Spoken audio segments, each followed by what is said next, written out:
உலக மக்களே வணக்கம்.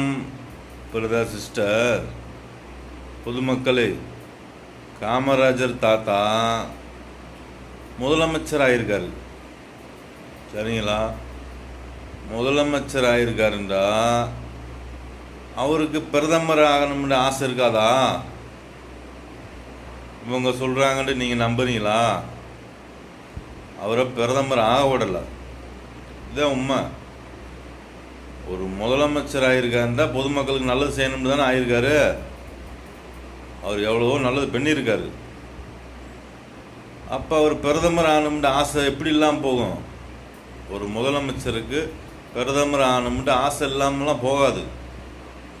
இவங்க விடலை. இதுதான் உண்மை. சரிங்களா?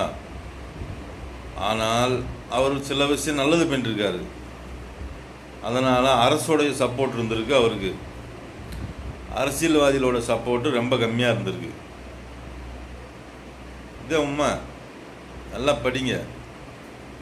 ஒரு முதலமைச்சர் ஆகியிருக்காரு. அப்படி அவருக்கு அந்த அரசியல் பிடிக்காதவர் முதலமைச்சர் பதவிக்கு வந்திருக்கவே மாட்டார். அரசியலுக்கு வந்துட்டா அந்த உச்சத்தை தொடரணும்னு தான் நினைப்பாங்க யாராக இருந்தாலும். காமராஜர் தாத்தா நிறைய நல்லது பண்ணியிருக்காரு. அப்போ அவங்க நன்மை செய்கிறதுனால அவரை விடலை. சில மக்கள் விடலை. சரிங்களா? இதுதான் உண்மை நடந்திருக்கு. நல்லா படிங்க. ஒரு முதலமைச்சருக்கு பிரதமர் ஆசை இருக்காதா? சொல்லுங்க மக்களே. அரசியலுக்கே வராமல் போகிறாங்க வரு, அவங்களுக்கு தான் அந்த ஆசை இருக்காது. அரசியலுக்கு வந்துட்டா எல்லாத்தையும் சுத்தணும் ஒரு எண்ணம் உருவாயிரும். தன்னால் உருவாயிரும். உண்மை தானே? பொய்யா? இவங்க அவர் நான் பிரதமர் ஆகிறேன்னு சொல்லியிருப்பார். இவங்க விடலை. அதனால தான் இந்திரா காந்திக்கும் காமராஜர் தாத்தாவுக்கும் பிரச்சனை ஆயிடுச்சு. அவர் அரசியல் புக்கு, அரசியல் வரலாறு வாங்கி படித்து பாருங்கள். அதில் போட்டிருக்கு.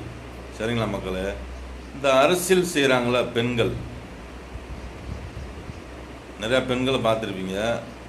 அவங்க கணவர் ஏன் போட்டுன்னு இறந்து போகிறாரு? புரிஞ்சா மக்களே? அரசியல் பண்ணுறாங்கள பெண்கள், அவங்களுடைய கணவர், வீட்டுக்காரர், புருஷன், சரிங்களா, அவங்க ஏன் போட்டுன்னு இறந்து போகிறாங்க? உங்களுக்கு தெரியுமா? கொஞ்சமாச்சும் யோசிச்சிங்களா? சொல்லுங்கள் மக்களே. எனக்கும் தெரியல. அதே அவங்ககிட்ட கேட்குறேன். படிச்சிங்களா? கொஞ்சமாச்சும்